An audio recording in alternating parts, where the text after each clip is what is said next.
Hai guys, selamat datang di channel aku. Di sini aku ingin membagikan kepada kalian cuplikan-cuplikan dari buku yang aku baca. Yang aku rasa ini juga bisa memberikan kepada kalian insight atau pandangan baru terhadap sesuatu yang akan kita bahas. Cari posisi yang nyaman buat kamu, dan aku sarankan gunakan headset atau headphone kamu agar pesannya bisa lebih terasa sampai ke hati kamu. Tetap stay tune, jangan di skip, dan dengarkan sampai akhir ya. Oke teman-teman, di video sebelumnya kita sempat menanyakan ya, dari mana penderitaan itu datang? Dari manakah datangnya penderitaan? Nah, pertanyaan ini sepertinya sama tuanya dengan peradaban manusia berpikir itu sendiri. Lewat mitos-mitos dan filsafat, manusia mencari jawabannya. Dan tetap penderitaan adalah misteri tersendiri dalam hidup ini, bersama dengan misteri-misteri lainnya. Namun secara garis besar, miliaran manusia memahami penderitaan dan keadilan hidup dalam dua mazhab besar. Pertama, pandangan yang didasari atas kepercayaan kepada kedaulatan suatu Tuhan, seperti dalam Yudaisme, Kristen, dan Islam. Kedua, pandangan yang didasari atas keyakinan pada adanya sistem karmaik, seperti pada keyakinan Hindu, Buddhisme, dan agama-agama timur lainnya. Kali kita khusus bahas mazhab yang pertama saja dulu ya. Dalam Khazanah Berpikir Tiga Agama ini terdapat satu tokoh yang mau tidak mau selalu dijadikan rujukan ketika kita membicarakan topik penderitaan, kesabaran, kemahakuasaan Tuhan, cobaan atau ujian, serta misteri kehidupan. Tokoh ini adalah Nabi Ayub, atau kita bisa sebut saja Ayub. Kisahnya hampir sama di semua agama samawi. Diceritakan bahwa suatu saat iblis berkunjung ke surga, dan saat itu Tuhan bertanya pada iblis, "Tidakkah engkau melihat hambaku yang setia Ayub? Tidak ada hamba yang sebegitu taat di bumi ini seperti Ayub." Maka iblis mencemooh, "Ayub taat karena ia hidup dalam ketenangan, kelimpahan, dan kelapangan. Coba seandainya ia hidup dalam kehilangan, kemiskinan, dan kedukaan, akankah ia tetap setia?" Tuhan menyambut tantangan si iblis dengan berkata, "Baik, perlakukan semaumu, asal jangan kau ambil tubuhnya."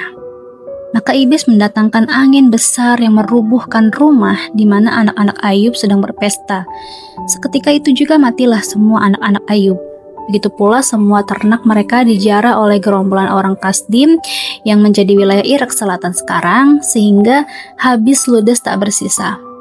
Namun dari semua kemalangan dan kedukaan yang datang serentak itu, Nabi Ayub ini tetap tidak bergeming. Dalam kekagetan dan rasa terpukul yang mendalam, Nabi Ayub justru mengatakan, "Dengan telanjang aku keluar dari kandung ibuku, dengan telanjang aku kembali ke dalamnya. Tuhan yang memberi, Tuhan yang mengambil, pujilah nama Tuhan."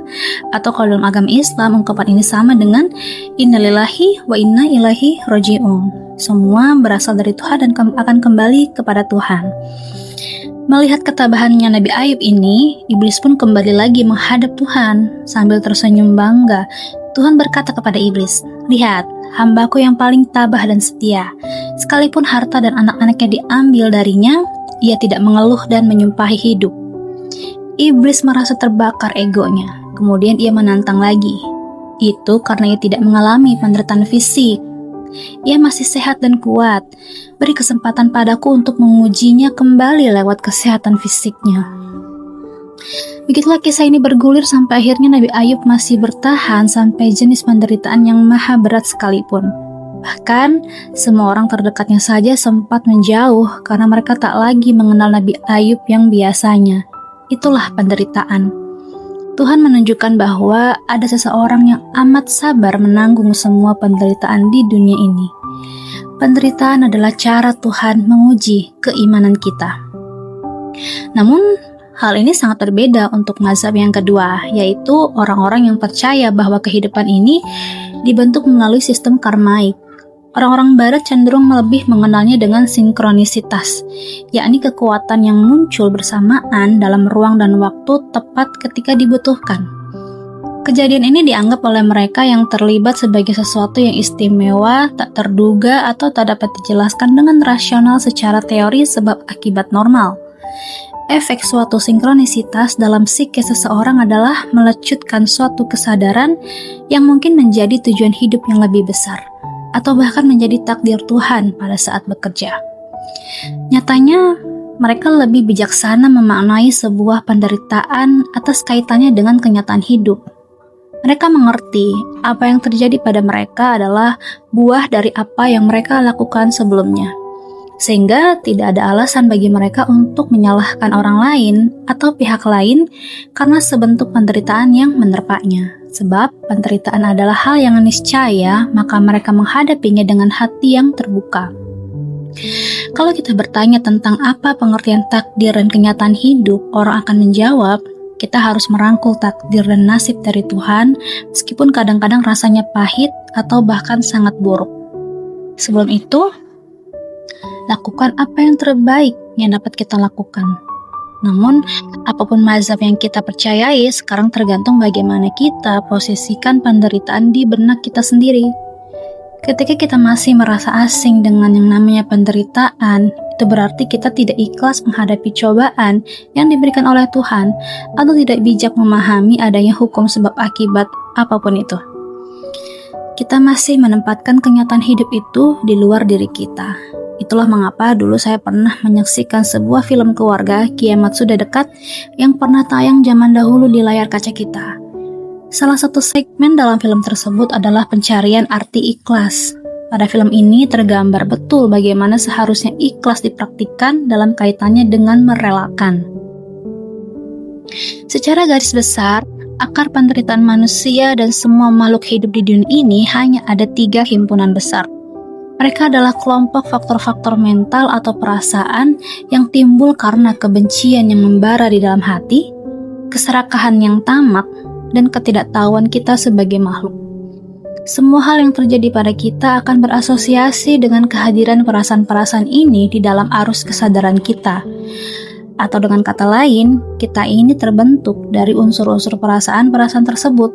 Sehingga untuk berdamai dengan kenyataan kehidupan yang amat sangat kompleks ini, kita pun harus bisa berdamai dengan faktor-faktor yang membuat hidup kita menderita, yakni perasaan-perasaan dalam 4 himpunan berikut.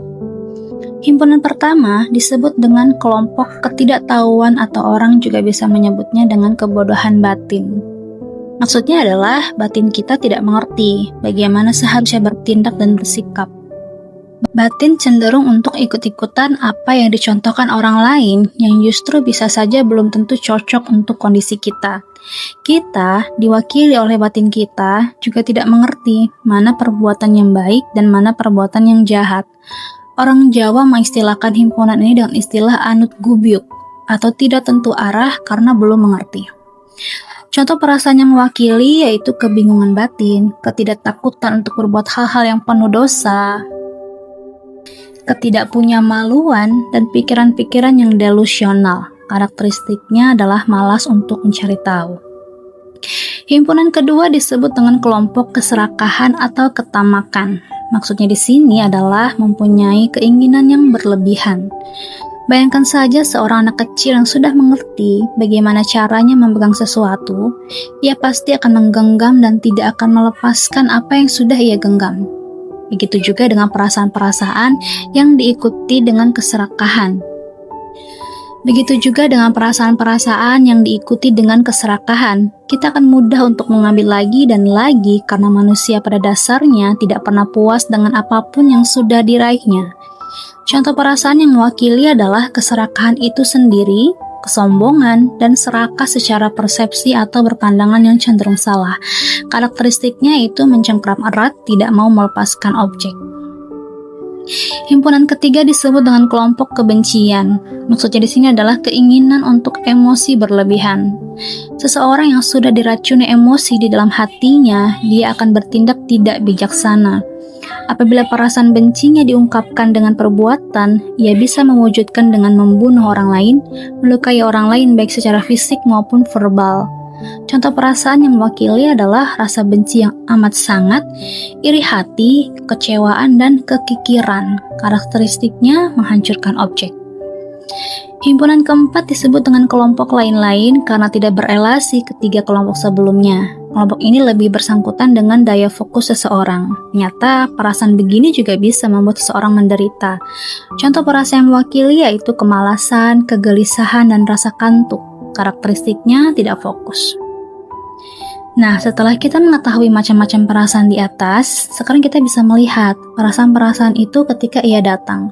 Inilah yang disebut dengan kewawasan atau kesadaran saat ini atau mindfulness, yakni bagaimana mengamati kedatangan perasaan yang timbul tenggelam. Misalnya saja, pada suatu saat saya sedang berjalan sendirian di sebuah gang yang kecil.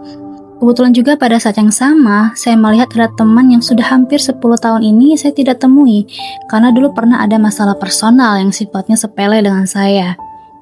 Pada momen-momen beginilah terjadi chain reaction di dalam otak kita. Ini adalah sebuah penderitaan karena kita malas sekali bertemu dengan orang yang kita benci.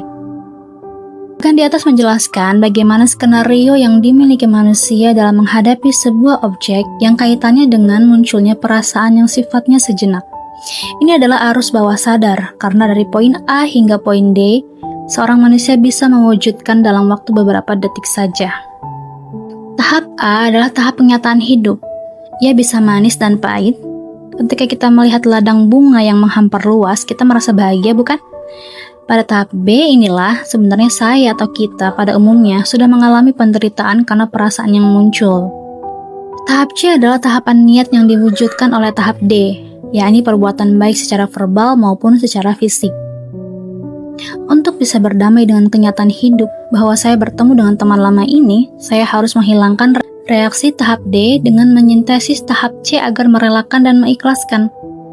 Skenario di atas sangat susah sekali diimplementasikan dalam kehidupan nyata, kecuali mereka yang sudah terbiasa melatih bagaimana emosinya dikendalikan. Inti dari kehidupan yang terangkai dalam sebuah lini masa yang terus bergerak maju ini adalah bagaimana atau seberapa bisa kita mengontrol emosi yang muncul pada tahap C, baik segala hal yang positif maupun negatif. Kesimpulannya, apapun takdir, nasib, atau kenyataan hidup baik yang pahit maupun yang manis, cara menghadapinya sama, yaitu pengendalian diri dari segala reaksi yang muncul karena sentuhan panca indera kita dengan objek tersebut. Misalnya, kita sedang berkunjung ke sebuah restoran paling enak di suatu kota. Terhidanglah sejumlah menu yang memang sudah terjamin keenakannya dari para kurator makanan dan memang benar, enaknya bukan main. Pada saat indera perasa kita merasakan suatu hal yang enak, timbul persepsi mengenai hal tersebut, sehingga kita bisa membanding-bandingkan rasa ini dengan rasa yang lain yang serupa. Karena saking enaknya makanan itu, kita sampai berlebihan menyikapinya. Padahal, seharusnya reaksinya bisa biasa saja, sekadar enak dan tidak enak. Kita sibuk memotret dan mengabadikannya di laman-laman daring dengan nilai makanan yang tinggi. Jikalau rasanya tidak sesuai dengan ekspektasi, kita ramai-ramai memberikan penilaian yang rendah. Begitu juga jika reaksi negatif yang datang seperti ketika kita sedang marah, sedang menangis, sedang merasa ingin mengakhiri kehidupan ini, serta saat-saat labil dan galau lainnya. Kita mungkin bisa lebih mudah mengontrol sesuatu yang membahagiakan, namun sebuah kesedihan tidak ada yang mudah. Oke, teman-teman, terima kasih sudah menemani aku sampai akhir video ini. Aku harap kalian mendapatkan insight dari apa yang sudah aku sampaikan sebelumnya, karena tentunya setiap orang akan memiliki insight-nya masing-masing. Aku berharap ini bermanfaat buat kalian, dan sampai ketemu lagi di next video yang lain ya. Jangan lupa untuk subscribe channel ini kalau misalkan ini bermanfaat buat kamu, dan share ke teman-teman kamu agar mereka juga mendapatkan insight yang sama dengan kamu. Dan jangan lupa untuk tulis di kolom komentar jika kamu memiliki pendapat yang sama, atau mungkin kamu bisa memberikan pendapat yang lain agar yang lain juga bisa melihat komentar kamu. See you on the next video. Bye-bye.